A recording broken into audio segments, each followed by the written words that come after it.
everyone, and thank you for having me. Before we get started, I want you to do something for me. I want every white person watching this video to raise your hand. And I know I can't see you, but I want you to raise your hand if you would be happy to be treated as this society in general treats people of color, marginalized citizens, and specifically our Black citizens. Now, I'll repeat the question in case you didn't understand. If you white folks want to be treated the way Black folks are treated, then raise your hand. Now, I can't see you, but I'm going to guess that you didn't raise your hand. And if you didn't raise your hand, that says very plainly that you know what's happening. You know you don't want it for you. So the question is, why are you willing to accept it or to allow it to happen to others? Really ask yourself why. Now, this is a question diversity educator Jane Elliott had asked to multiple crowds of people over the 52 years she's been doing this work. And while she asked them to stand when she poses the question, no one ever has. And what I love about this question is that it cuts to all the BS and the rhetoric and the well-meaning thoughts and the tiptoeing around a very important topic that prevents us from getting to the core and the heart of racism. It prevents us from having real talk about the ugliness of racism. Like this past week, as white supremacists stormed our nation's capital in an act of sedition, demanding that white nationalism govern under the guise of patriotism. And what I know to be true, if those were Black and brown people storming that Capitol, they would not have even made it to the Capitol steps, and the outcome would have been very different. Or last summer, as we witnessed Black men and women being murdered, some of which were captured on film, with people gathered around reminiscent of those old Black and white photos of crowds surrounding brutalized and lynched Black bodies hanging from a tree. That's real talk. So today, as we celebrate the life and legacy of Dr. Martin Luther King Jr., I wonder what he would say. I wonder what he would urge us to do. I wonder what conversations he would want us to have. But then I think honoring Dr. King's legacy would not be to wonder what he'd do, but to ask ourselves, what would we do? What will we accept? What more will we tolerate? What will we do? And let's be clear, there is plenty we can do. And I'm not just talking about protesting or taking to the streets. I'm talking about who we'll become. So regardless of where we are, we can make a change and make a difference. So let's talk about that today. Let's channel the energy and the legacy of Dr. King so that we can have the courage and commitment to do something and to make a difference. After all, the time is always right to do what is right, and there's no greater time than now. So I want to share three behaviors, 3 steps that we can take to honor the legacy of Dr. King. Are you with me? Good. Now, the first is to choose education over ignorance. Spanish philosopher George Santayana once said, "Those who fail to learn from history are condemned to repeat it." Winston Churchill is often credited with that saying, but he did not originate it. And Black History Month starts in just a few weeks, and it continues to the end of February. And it's the one time of the year where we promote Black history as if it's somehow separate from American history. And because the Black experience has been largely ignored and minimized, as well as so many other marginalized populations, most people are unaware of the complexities of racism and how it became woven into the fabric of our financial, political, legal, medical, educational, and societal culture, and still impacts our communities to this day. So the first step toward dismantling racism is breaking through the denial of racism, to stop seeing it as something that once was and no longer exists. And we can do that by educating ourselves about the history of the Black experience in America. Now, we've all been raised in a society that elevates white culture over all others, that teaches about white culture over all others, and distorts the truth about white culture. Like Columbus discovering America when in truth, he landed in South America. And it's pretty challenging to discover an already well-inhabited place. A fact that my son, when he was in 3rd grade, informed his teacher while they were studying Christopher Columbus. But I digress. Once we understand the historical context upon which systemic racism was built, along with the cultural rules and norms of anti-Blackness, we'll begin to have a conscious awareness of the ways racism presents itself, enabling us to actually take steps to stop it. The miseducation of America, however, is not only felt by whites, but also in my own community. The effects of internalized oppression have caused those in the Black community to perpetuate the hatred and violence that's been inflicted upon us for centuries. Audre Lorde said, in order to be whole, we must recognize the despair oppression plants within each of us, and we must fight that inserted place of self-destruction that lives and flourishes like a poison in our bodies. Now, the doll test performed by psychologists Kenneth and Mamie Clark in the 40s is an example of that despair. Now, the Clarks performed an experiment that was instrumental in Brown defeating the Board of Education in the landmark lawsuit many years later. In the experiment, the psychologists used identical dolls, one white, one black, to test Black children's racial perceptions. Now, the children were between the ages of 3 and 7 years old and were asked which doll they would prefer.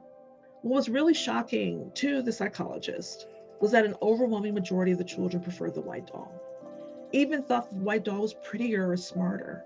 And when they asked about attributes of the black doll, they thought it was ugly and stupid.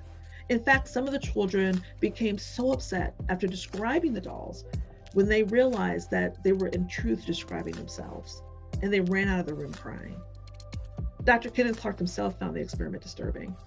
However, their findings proved that prejudice, discrimination, and segregation created a feeling of inferiority in Black children and irrefutably damaged their self-esteem. And their experiment showed the impact of racism even on the lives and the minds of young children.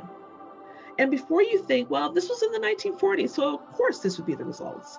This experiment was repeated in 2006, 2009, and 2010 with the same results. And we can also look at our country's failed attempt to deal with racial inequity during the post-Civil War Reconstruction period. We can see how the fear and anger, with the support of a Southern slave owner who became president after Lincoln's assassination, resulted in violence, suppression, and the disenfranchisement of people of color. And how propaganda and lies were used to further fuel anger and fear, which often resulted in mob violence. Does that sound familiar? Now, Patricia Hill Collins wrote, there are no pure victims on the matrix of oppression. But to break the chains of racism, it's imperative that we choose education over denial and knowledge over ignorance. Equipped with the truth, equipped with the knowledge, by bringing in all of history and not bifurcating it as something as odd or different and not part of our own American history, we can truly fight the trauma of racism when we break the denial and understand where it comes from and how we can then work to dismantle it. The second is to see color and embrace humanity.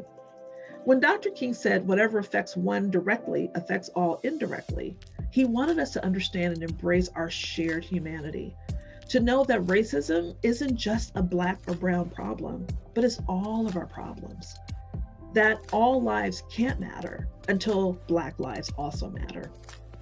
Now, this doesn't mean that we don't see difference and that we don't see color.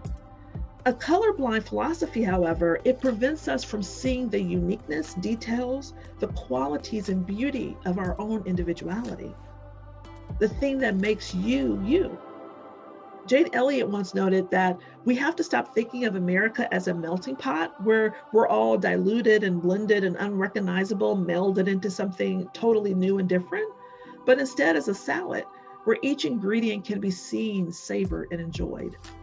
The desire for colorblindness is just a code for I don't want to deal with difference, or I don't want to be inconvenienced.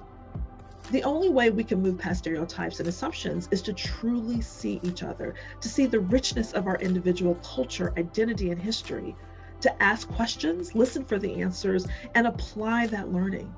We have to acknowledge and celebrate the differences that make our humanity magical. When we begin to see the humanity of others, we also stop dehumanizing and stereotyping the other.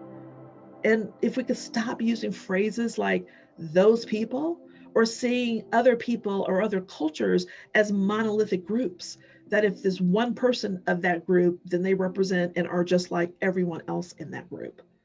This is what happens in our society that keeps us from connecting with each other, by separating and bifurcating each other. If you've seen the movie Best of Enemies, this is a great example of that. It's a story about how a white Klan leader named C.P. Ellis and a Black civil rights activist, Ed Atwater, became friends in the South in the early 70s. And then together they partnered to eradicate discrimination and racism until CP's death. It's a great movie and a really good example of what can happen when we see each other, when we acknowledge color, when we give ourselves an opportunity and a chance to open up and learn about the lives and experiences of those around us, and when we allow the humanity of others to move us, to allow us to act on behalf of and in the best interest of each other. Now, the final thing is that we have to become allies and be prepared to lose friends. I spoke before a local NAACP chapter a few years ago, and someone white in the audience asked me how she could be a better ally. And I responded with a question, which was, are you prepared to lose friends? You see, to be an ally is to take on the struggle as if it's your own. It means doing what's uncomfortable, being committed to taking a risk, sharing any privilege you have to center marginalized Black and brown people, saying something when you see something. You imagine and act as if you don't have a choice. You continually fight to dismantle injustice, living by the words, our lives begin to end the day we become silent about the things that matter, as Dr. King said. That also means having friends ask you, what's wrong with you? Or ask, when are you going to give up this race thing? Give a break from it. It used to be so much fun. It means not being invited to family dinners because Uncle Jim doesn't want to stop telling his racist or off-color jokes. It means speaking up in the locker room, the boardroom, the conference room, the family room, and the bedroom, when those around you are acting in ways that are at antithesis to equity and unity.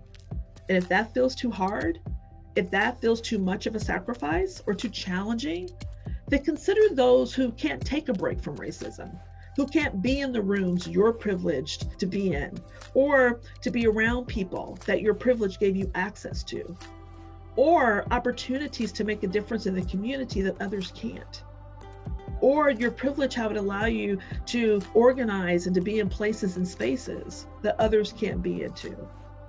As you begin to tire of it, then you have to sit back and consider, what about those who can't be tired of it?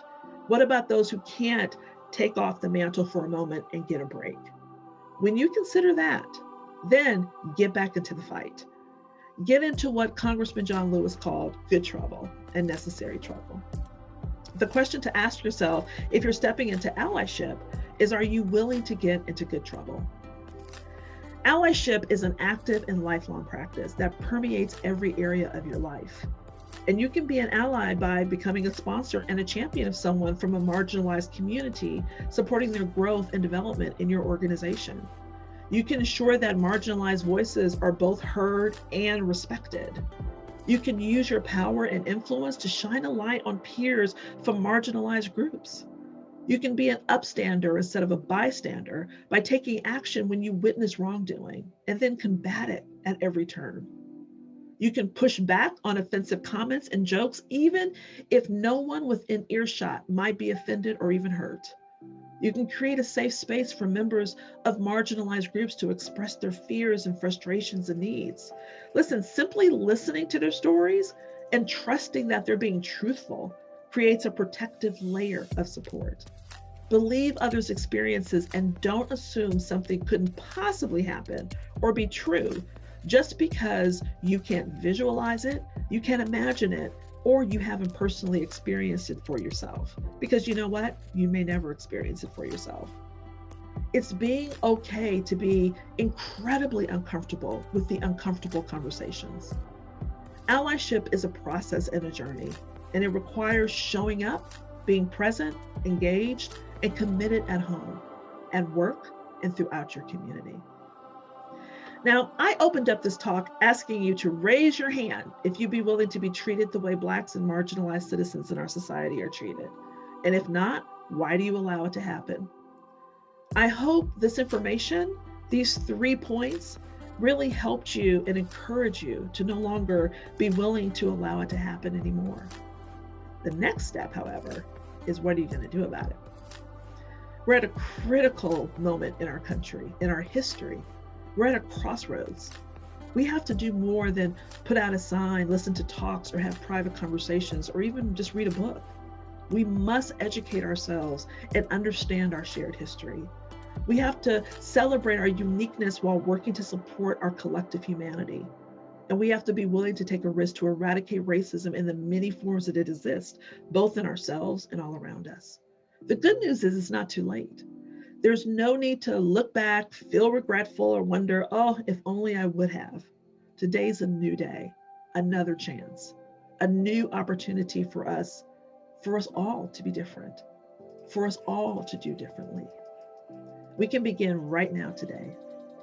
As Dr. King said, injustice anywhere is a threat to justice everywhere. So let's be part of the change and the process to eradicate the injustices that we see around us, to educate ourselves, to uplift ourselves and uplift our humanity, to make a difference in the world. Thank you, and have an amazing day.